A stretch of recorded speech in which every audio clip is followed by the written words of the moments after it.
ગુરુ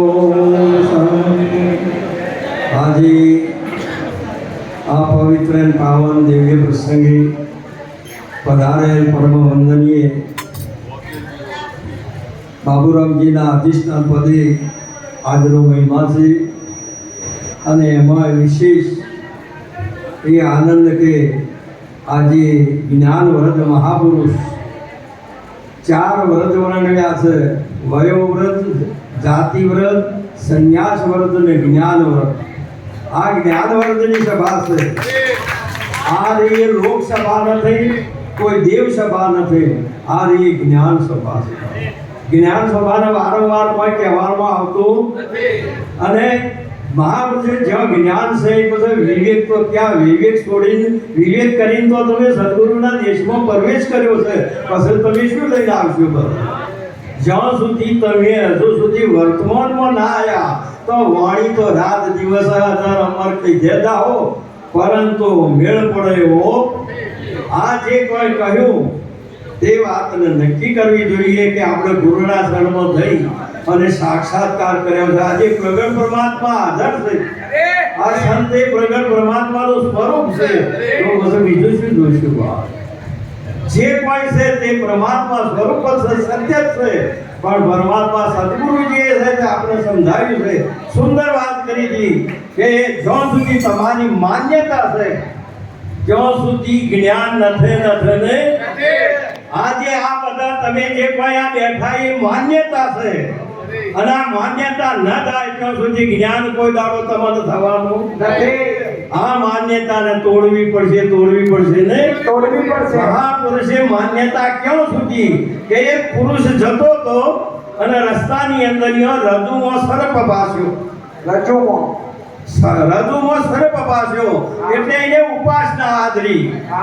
ઉપાસનાનો ધર્મ મનનો છે અને જે કોઈ કરવું એ આ દેહનો ધર્મ છે. અને મહાપુરુષે કીધું કે બોલવું એ વાણીનો ધર્મ છે. આ કાયિક, વાચિક અને માનસિક આ 3 ભૂમિકાઓ છે. માટે કરીને આવી સાચી એક માન્યતા એને રજુમાં સર્પની એક માન્યતા થઈ.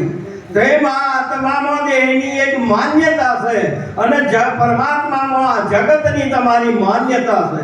આ માન્યતા ક્યારે થશે એના માટે એને ઉપાસના કરી અને ઉપાસનામાં મંત્રોની એટલી બધી ઉપાસના કરી.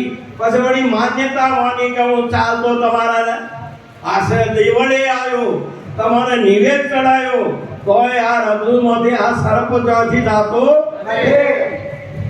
પરંતુ જ્ઞાન, ઉપાસના અને કર્મ આ 3 વિરોધાભાસ થતો એક નહીં. કર્મ જો સુધી છે, જો કર્મ છે જ્યારે પૂરું થાય ત્યારે ઉપાસના શરૂઆત થાય અને ઉપાસના મટી જાય ત્યારે જ્ઞાન થાય. તે સિવાય મેળ થાય એવો હવે આ જ્યારે એમને જ્ઞાન એટલી ઉપાસના કરીને હે નાગદેવ મહારાજ કો હેર તો ફાક વેલાયો અને તમને ધજાડો ચડાયો તોય આ મેળ પડ્યો નહીં. અને એવામાં આવા મહાપુરુષ સંત જ્ઞાની મહાપુરુષ જો થઈને વિચર્યા અને પેલો બડબડ કરતો તો ઉપાસના કરતો તો કે क्या करता है बच्चा? કે બાપુ સર્પ है रास्ता के बीच में, हमें जाना के क्यों से ने એ વખત યોગ કે ક્यों से કે આજો હમ હાથડો વો કરે પાછો. ગુરુજીએ સંત મહાપુરુષે એના વચન ઉપર કોઈને એ શબ્દ હોબળ્યો કે આ સર્પ પડ્યો છે. મહારાજના ગુંજામાં બેટરી હતી, તે એમને બેટરીનો પ્રકાશ કર્યો એટલે શું જતું રહ્યું? અંધારું જતું રહ્યું. એમને અંધારાને કાઢવાની કોશિશ કરી, આપને કાઢવાની કોશિશ નહીં કરી. અંધારું થયું એટલે પેલો રજુ દેખોનો હાપ હતો જ નહીં.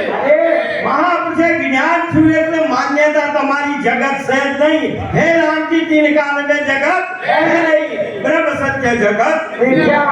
આ તારી મિથ્યા ઉપાયો છે બધા. અને આ મિથ્યા ઉપાય નહીં જાય જ્યાં સુધી તમે આ ગુરુ કરાયા છે ને તો હેડતા જો ને રોજ પૂજાઓ કરો ને આ બધું કરો છો તો માલા છે. જ્યાં સુધી ચોખા નહીં થો ત્યાં સુધી બાપુએ કેટલી વર્ણન કર્યું. શાસ્ત્રો શું કહી રહ્યા છે? તમારી ભૂમિ કરી ખાલી હુંકરા કુંવારો દોરો ઉતાર્યો છે. કોઈ દાડો મહાપુરુષે તમારા હારે તો જાતા જ નથી. તેમ દેશ છોડીને તમે જ્ઞાનની ભૂમિકામાં તમારા સ્વરૂપમાં તમે સ્થિર થતા નથી અને આ ઉઠાથના જે થઈને ફરો છો એ કોઈ દાડો મેળાવે એવો નથી. માટે કરીને આ માન્યતા જતી રહે. તારે જ્ઞાન થાય એટલે માન્યતા જાય, પ્રકાશ થાય એટલે અંધકાર જાય, અંધકાર જાય એટલે જે તમને દેખાતું હતું એ ચોખ્ખું દેખાય કે આ એ રજુ છે, સર્પ છે, અને દેખાતું હતું એ રજુ દેખાતું પણ તારી માન્યતા એમાં હતી કે આ એ સર્પ છે. માટે આ તમારી જે કોઈ કે માન્યતાઓ છે એ ના એ તો ગુરુના શરણમાં જ્યાં સેવાય રજુમાં જેમ દાગીનામાં સોનામાં દાગીનાની એક તમારી માન્યતા છે, જેમ મૂર્તિકામાં જ્યારે ઘડાની માન્યતા છે તેમ આ તમારી એક માન્યતા જ્ઞાન મેન કોઈ દાડો આ માન્યતા જાય નહીં નથી. માટે આજે પૂજ્ય મહારાજશ્રીએ પોતાના દ્વારે પ્રગટ પરમાત્મા સ્વરૂપ આજે હું પણ આવા મહાપુરુષનો દર્શન કરી અને આજે ઘણો કુર્તા થયો છું. એટલું કહી આજે બોલે કાળીરામ મહારાજ કી જય.